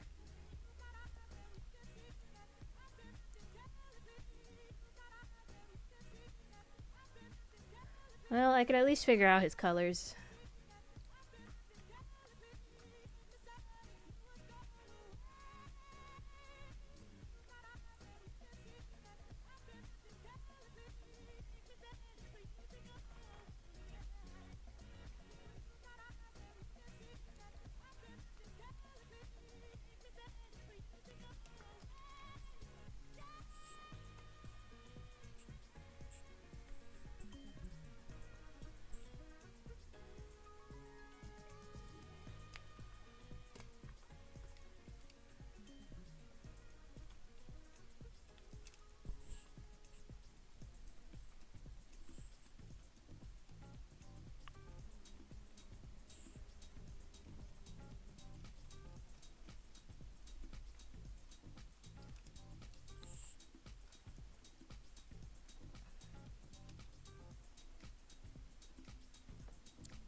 Okay, so Susan's hair goes like that. That's where, what's his face? Teddy gets his mark from.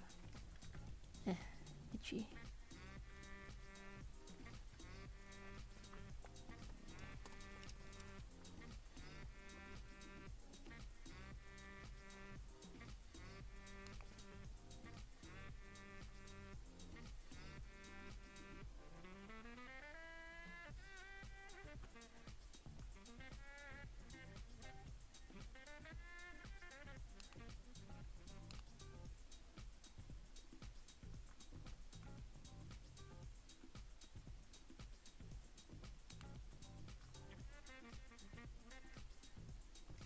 There, chocolatey swirl.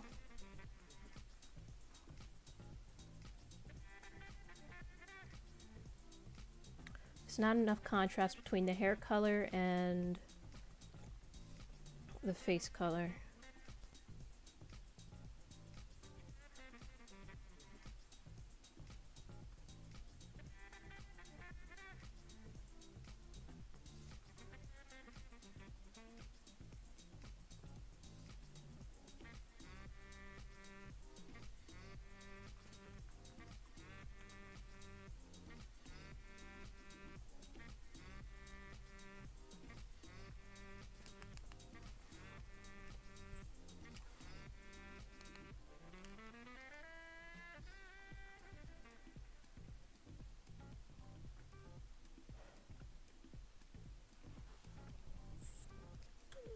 I'm running out of ideas of what to do.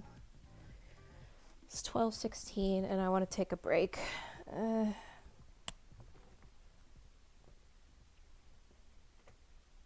Wait, let me stop the music before. There we go. Yeah, so it's gonna be it for today. Let me see. Assess my progress. I at least got this entirely colored. And excuse me. Colored Wayne. Wayne's color scheme is gonna be pretty simple, just like Sylvia's. Julian, I've got some colors down, but since it's on the wrong model, I'm gonna have to redraw it so it'll actually work when I'm coloring in everything. And what else did I do? I did a little bit of writing for a couple of the episodes. That's not too bad, I guess. Let's close some of these now that I have like a billion things open.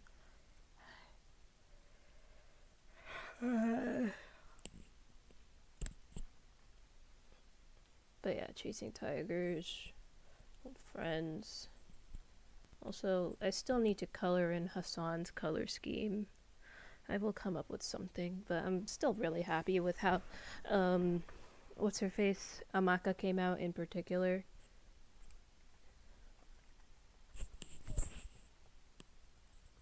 But,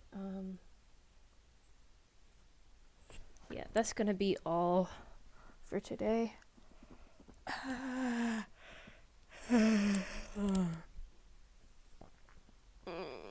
Thanks all for watching and chatting.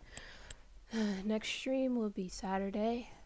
Once again, I will be playing Rivals for the Valentine's Day event. And then next week will be more Paradise State work. Hopefully, since I will be unencumbered by the stressors of the holiday, I will have more time to work and be able to do some actual substantial work on stream, like maybe even some comic thumbnailing or some scripting.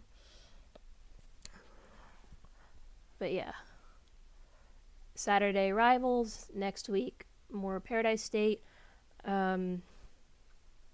Yeah, thanks all for watching. Wait, let me see if I can raid somebody.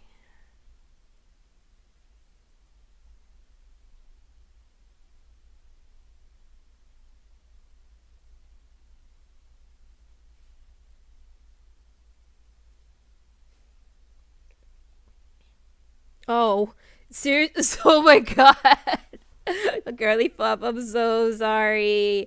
I got tired and I wanted to end.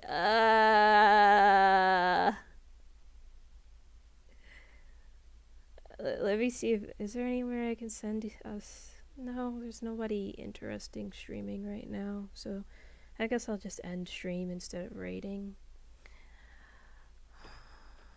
Maybe another time you'll be able to catch us on time. Weekday streams are 10 a.m. EST to 12-ish EST, and Saturday streams are 7:30 EST to 10 p.m. EST. My arms.